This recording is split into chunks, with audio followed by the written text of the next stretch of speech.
Bienvenue sur le plateau de Parole d'Élus dans un cadre inhabituel. Et évidemment, vous l'aurez constaté immédiatement, nous sommes à Razay, chez la Maison Moine qui organise son marché de Noël. Et nous accueillons la maire de Certigny, puisque Razay est un des hameaux de la commune. Véronique Marcot, bonjour.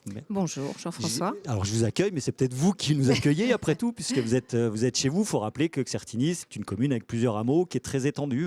Oui, Certigny, c'est une commune de 5000 hectares, 2000 hectares de forêt, et composée d'une partie centrale, effectivement, de hameaux importants comme Razay, Amray, Moyenpal, qui sont tous à peu près de 300-350 habitants, et d'autres hameaux plus isolés. On va rappeler également que vous êtes vice-présidente du conseil départemental des Vosges, en charge notamment des routes, du patrimoine, l'économie sociale et solidaire également, et également vice-présidente de la CAE, de la communauté de l'agglomération d'Épinal, en charge des finances. On va y venir, vous l'imaginez bien. Vous êtes la première femme maire de votre commune. Je recevais Claude Bourdon la semaine dernière, qui est également ce statut-là du côté de Rambervillers. Est-ce que c'est encore une question et un sujet, ou est-ce que finalement vous considérez que c'est quelque chose qui est totalement non-genré aujourd'hui ? Je peux me permettre, l'économie sociale et solidaire, c'est à l'agglomération. Pardon. Moi, en fait, je suis élue depuis un certain temps. Effectivement, le fait d'être une femme ne m'a jamais posé de problème, je dois dire. Et je crois ni pour les Certinois, ça n'a pas été un sujet. Alors aujourd'hui, est-ce que être femme en politique, c'est facile ou pas facile ? Je pense qu'en fait aussi que les femmes doivent elles-mêmes s'imposer dans la politique. Après, certaines collectivités ont été légiférées puisqu'on a la parité au niveau du département, ce qui a aidé. Moi, je suis pas forcément... C'est une bonne chose ou pas ? Moi, au départ, je n'étais pas forcément pour. Maintenant, je dois bien me rendre à l'évidence. C'est ce qui a permis effectivement d'avoir des femmes au département. Et je pense qu'on a un autre regard. Éternel débat, la compétence, où est-ce qu'il faut passer par des normes et des lois ? Et donc, effectivement, vous estimez qu'aujourd'hui, le bilan est positif quand même d'avoir... Oui, moi, vous voyez, compétence ou loi, je me dis que voilà, on a autant de compétences, bien sûr, plus chez les femmes. Mais après, pour faire évoluer les choses, parfois, il faut forcer. Parfois, il faut obliger. Ouais. Voilà. Et parfois, il faut légiférer. C'est ce qui s'est passé. C'est ce qui s'est passé dans les communes comme la mienne, d'ailleurs. On a la parité, on a autant de femmes que d'hommes. Mais les femmes hésitent. Elles sont toujours en train de se demander si elles seront capables. Donc, c'est ça aussi la difficulté. En tout cas, moi, c'est ce que je ressens. Donc, évidemment, les hommes prennent les places les plus importantes. On voit toujours que ça, c'est un sujet. Elles n'osent pas, sans doute, se présenter à des postes de direction, de présidence, de vice-présidence, vice-présidence, si, mais présidence. Mais par contre, je pense quand même que le rôle de la femme aujourd'hui, il est là, il est bien là, et elle voit les choses autrement, elles apportent autre chose dans la gestion d'une collectivité. Alors, vous n'avez jamais appartenu à un parti, vous êtes de sensibilité divers droite. Qu'est-ce que ça veut dire être divers droite aujourd'hui ? Est-ce qu'il y a un marqueur fort qui nous permettrait de comprendre ce qu'est Véronique Marcot d'un point de vue purement politique ? Je dirais plutôt simplement que moi, je viens du privé, que j'ai un esprit d'entreprise depuis toujours et que pour moi, c'est aussi un peu le ciel t'aidera. Donc, ça veut dire que je suis pour des aides, mais pas que. Je pense que, d'ailleurs, j'ai l'économie sociale et solidaire à l'agglomération, parce que je pense aussi que, par exemple, on peut se réinsérer par le travail. Donc, j'ai vraiment cette valeur travail. Mais en même temps, ça ne m'empêche pas non plus, et bien au contraire, de travailler avec toutes les sensibilités. Et je suis aussi beaucoup dans le social, parce qu'on pourrait laisser supposer, parfois c'était un peu ça le débat, à gauche c'est plutôt social, à droite c'est plutôt l'économie libérale. Non, je pense que dans mon conseil, j'ai tout type de sensibilité. J'essaye de ne pas avoir d'extrême, bien entendu, très prononcé, mais par contre, je pense que pour gérer nos collectivités, il faut avoir ces différentes sensibilités parce qu'il y a des bonnes idées à prendre. Et aujourd'hui, en l'occurrence, on va dire qu'on est plutôt de droite-centre parce qu'on a besoin de trouver un accord entre les uns et les autres pour pouvoir avancer. Alors on est sur ce marché, je le disais, de la Maison Moine. C'est un des fleurons, évidemment, du territoire. Vous avez des liens d'ailleurs avec... est-ce que la commune aide ou est-ce qu'il y a des passerelles entre le secteur privé pur, qui est la Maison Moine, et la commune de Certigny ? Écoutez, nous, on est très proches. On est très proches avec la famille Moine. Pourquoi ? Parce que toutes leurs actions comme celle-ci ou comme les journées portes ouvertes ou de même que leur activité contribuent à l'attractivité de notre commune, font connaître le nom de Certigny, plus souvent de Razay et de Certigny. Et en fait, quand on peut aider d'un point de vue technique ou d'un point de vue communication, d'un point de vue sécurité, on est présent. On n'a plus vraiment la compétence économique, donc on ne peut pas verser d'aide directe, c'est plutôt l'agglomération. Mais en tout cas, on est très proche et on apprécie énormément cette famille qui a vraiment qui prône l'innovation en permanence permanence, qui prône évidemment, qui véhicule les valeurs de la famille, du travail en famille, et encore une fois, de l'activité. Et donc tout ça, c'est quelque chose qui est très plaisant. Et surtout, cette transmission qui est intéressante, Michel, Yannick, ses enfants et Damien, et surtout, voilà, ce rayonnement bien au-delà du département d'ailleurs. Alors, on va parler du territoire de Certigny longuement. Avant cela, quand même, un petit mot sur la France qui a un nouveau Premier ministre, cette analyse politique globale qu'on peut faire aujourd'hui. Je ne sais pas si vous avez vu les derniers sondages avec une majorité de Français qui déclarent clairement leur ras-le-bol informationnel par rapport à ce mauvais sketch. Comment vous analysez les choses et est-ce que pour vous, François Bayrou, peut-être va être l'homme de la situation ? Moi, je suis très inquiète, vraiment. Je ne pensais pas que la motion de censure, peut-être trop naïve, je ne pensais pas qu'on en arriverait là. Il me semblait quand même qu'il était temps de voter un budget pour 2025 pour la France. On entend nos administrés, ils sont vraiment très inquiets. Ils en ont, oui. Nos administrés ruraux et vosgiens ont le même ressenti que ceux qui ont contribué à ce sondage. Bien entendu, aujourd'hui, il est grand temps qu'on se remette autour de la table, qu'on redevienne plus sérieux. Je crois qu'en fait, il y a une vraie cassure entre le pouvoir parisien et les Français. Et il est grand temps, effectivement, que François Bayrou, est-ce qu'il va pouvoir le faire ? J'avoue être un peu dubitative au vu de ce que je peux entendre. Je me dis qu'il n'y a peut-être pas un grand changement entre les deux personnes, Michel Barnier, que je même trouvais... cause, même conséquence, c'est ce que vous êtes en train de dire, ouais. J'espère que non. J'espère que non, parce qu'il faut avancer, sinon on va arriver évidemment à une crise financière de grande envergure, de grande ampleur. Et avec des répercussions pour les collectivités. C'est pour ça que je vous pose la question, bien évidemment. Sûr, bien sûr. Alors on sait bien que nous aussi, on a Michel Barnier, on en parlera tout à l'heure. C'est vrai qu'imposer aux collectivités de participer et de participer au déficit de la France, sur lequel on s'était un peu opposé sur les mesures prises, parce qu'un peu trop importantes à notre goût, notamment au niveau de l'agglomération. Mais il n'empêche que, oui, les collectivités, elles sont là.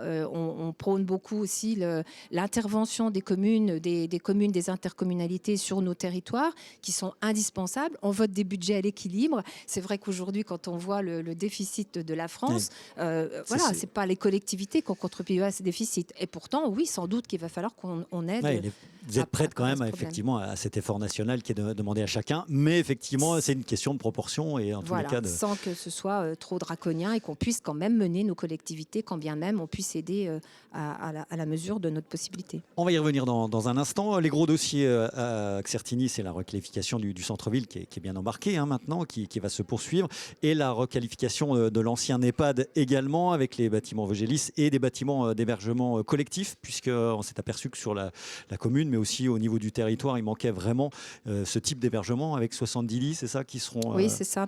En fait, c'est vrai que dans le cadre de Petite Ville de demain, une étude a été menée, et on est une petite ville de demain au niveau de Certigny. On est engagé depuis un certain temps, et il est effectivement la notion déjà de requalification de centre-ville, pour reprendre les dossiers que vous avez cités.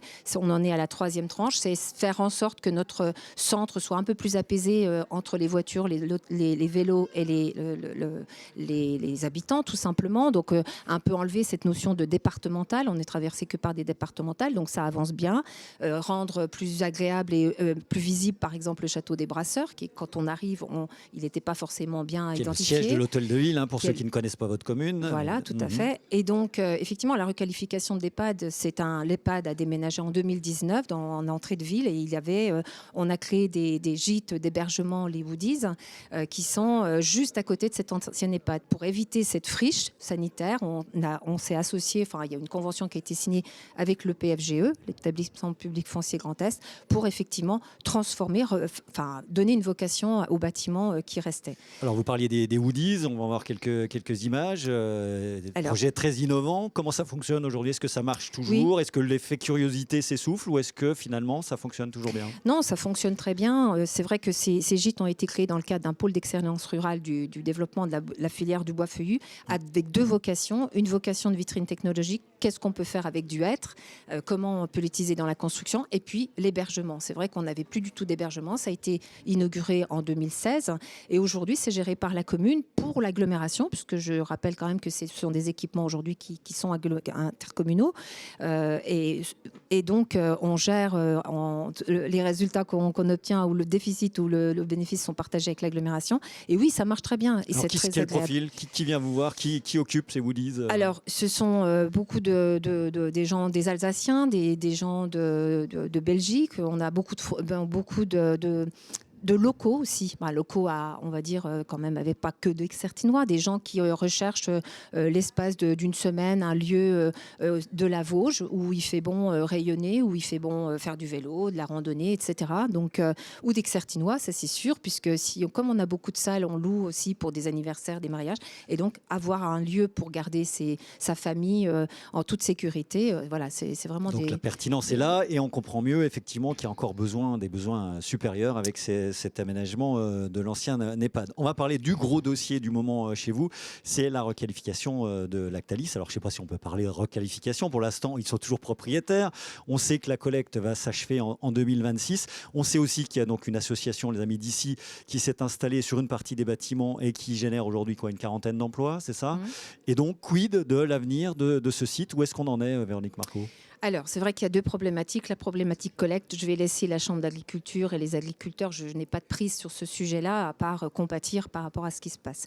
L'autre partie, effectivement, les ADI, cette association a été créée en 2014 entre la mairie, l'intercommunalité et des bénévoles pour essayer d'être l'interlocuteur entre Lactalis, qui est toujours propriétaire, comme vous l'avez dit, des bâtiments, et de petits porteurs de projets dont Lactalis ne voulait pas s'occuper. Donc, petits porteurs qui sont devenus gros. Hein, voilà, j'allais dire, on loue à Lactalis et on sous-loue. C'est comme ça qu'on a pu installer effectivement la Golaille, la légumerie. Et donc, quand je dis installer, c'est qu'on a bénéficié de l'argent de la convention de réindustrialisation que devait financer Lactalis à la préfecture et qui était redonné à l'association pour adapter les locaux à des petits porteurs de projets. Donc, tout l'enjeu aujourd'hui, évidemment, avec ces 40 emplois sur le site, c'est de pouvoir les garder. Donc on fait quoi? On rachète? C'est la priorité aujourd'hui? C'est le projet 2025-2026 que nous allons devoir mener tous ensemble. Donc, on a fait une réunion à l'agglomération. Donc, c'est les ADI qui ont présenté aux différents partenaires financiers potentiels, l'agglomération qui est l'interlocuteur en premier lieu, puisque c'est le développement économique.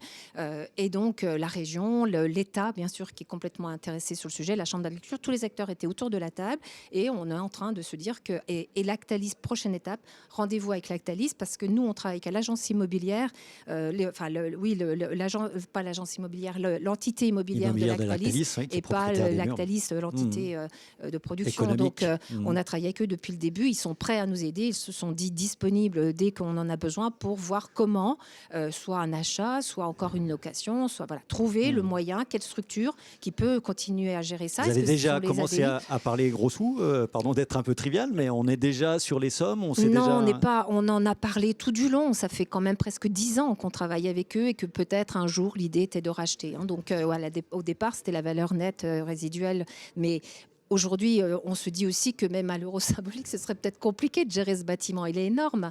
L'agglomération a un autre sujet à traiter, c'est qu'elle a la compétence de l'eau et l'assainissement et que la station d'épuration gère une rue de Certigny. Donc là aussi, une grosse station, trop grosse pour gérer ce genre de besoins. Donc voilà, on a besoin de se mettre autour de la table, de se poser, de regarder l'état du bâtiment. Aujourd'hui, on avait 5 niveaux de 3000 m² dont on avait la gestion. Là, aujourd'hui, on a 3000 de plus puisque Lactalis va quitter une partie de ses locaux. Donc vraiment, un gros travail de concertation, de se poser, de ne pas aller trop vite, voir comment faire, mais surtout garder nos entreprises sur le site. Donc la discussion est bonne, si on vous résume. Il reste à trouver le bon canevas. Il faut trouver le bon canevas, trouver les bons interlocuteurs. Et parce que, juste dire par exemple que la Golaille a investi plus de 800 000 € pour augmenter sa production. Donc il y a vraiment la nécessité, ils utilisent l'eau.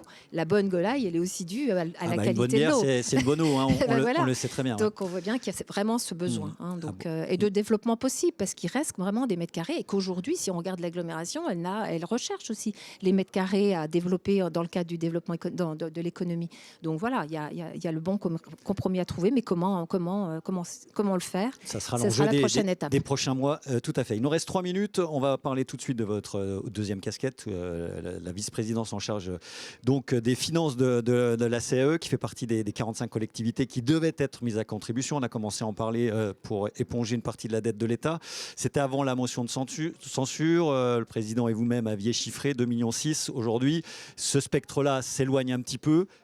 Quid de ce qui va se passer en 2025 ? Quelle somme et quelle contribution la CAE va être obligée de régler l'État ? À quel niveau ? On ne le sait pas, Jean-François. On ne le sait pas. On imagine que les choses ne vont pas se changer fondamentalement entre M. Barnier et M. Bayrou. Ils vont avoir les mêmes difficultés. Ce qu'on espère, nous, au niveau de l'agglomération, déjà, d'une part, c'est qu'au lieu de 400 collectivités, si, comme il avait été suggéré... 40, oui. Au lieu de 40, ce serait 400 pardon, collectivités, qu'il y en ait 2000, c'est ce qui a été annoncé à un moment donné, qu'on puisse répartir l'effort. Après, c'est sûr que les 2,6 millions, ils étaient actés. Aujourd'hui, c'est plus ça, mais on a quand même 1 million qui nous ont été retirés dès 2024 parce que le pourcentage qu'on nous avait proposé dans le plan de finances 2024 d'actualisation de la TVA, la fraction de TVA qui nous compense la taxe d'habitation et la taxe la CVAE, n'est pas de 4,9 mais de 0,8. C'est ce qui nous est annoncé. Donc, on ne nous verse pas 1 million d'euros qu'on attendait. Donc, notre budget était équilibré avec ça. Ça, c'est 2024. Ça, c'est acté. Et les 2,6 millions, est-ce que vous les mettez de côté parce que vous pressentez que un jour ou l'autre... En l'occurrence, aujourd'hui, les 2,6 millions, pour l'instant, on ne savait pas comment les trouver. Et qu'aujourd'hui, on a beau se dire on versera moins de subventions sur telle association ou tel syndicat, essayons de réduire les participations, etc., réduire un maximum la masse salariale, il faut quand même bien gérer correctement nos compétences. Et Dieu sait que la collectivité a joué le jeu. On a un coefficient d'intégration fiscale, c'est-à-dire un nombre de compétences important sur l'interco, et que c'est pas simple de trouver ces 2,6 millions. Est-ce qu'il faudrait augmenter les impôts ? C'est la seule variable d'ajustement. On espère que non. Mais on va pas faire on va pas trouver budget en miracle. mars, on le rappelle pour mais la budget CAE, en mars, donc avec peut-être un peu plus de visibilité, mais rien n'est moins sûr. Plus de répartition et un peu moins plus d'égalité sur l'effort à faire. Un mot rapide sur les routes en tant que vice-présidente du conseil départemental. On constate tous que évidemment le dérèglement climatique, le réchauffement climatique est là. Est-ce que ce genre d'image est à mettre au rayon archive ? Évidemment non. On sait très bien qu'il y aura encore des épisodes neigeux. Est-ce que ça engendre des économies pour le département ? Comment est-ce que vous gérez aujourd'hui le dégagement des routes Alors effectivement, c'est clair. On a un regard sur 15 ans au niveau de la consommation du sel et de la saumure, du nombre d'interventions effectuées pour déneiger. On est à plus de moitié de la moyenne sur 15 ans. Donc on a sur les 2 dernières années.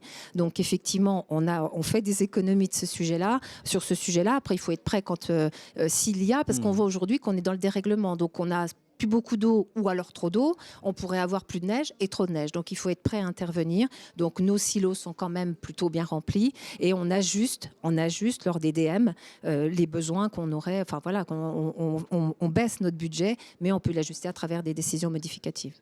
Véronique Marcot, 2026, c'est demain, ce seront les élections municipales. Là-dessus, le calendrier est implacable a priori. Est-ce que, après 25 ans passés à la tête de la commune de Certigny, vous êtes décidé à repartir au combat ou est-ce que c'est une question encore en suspens ?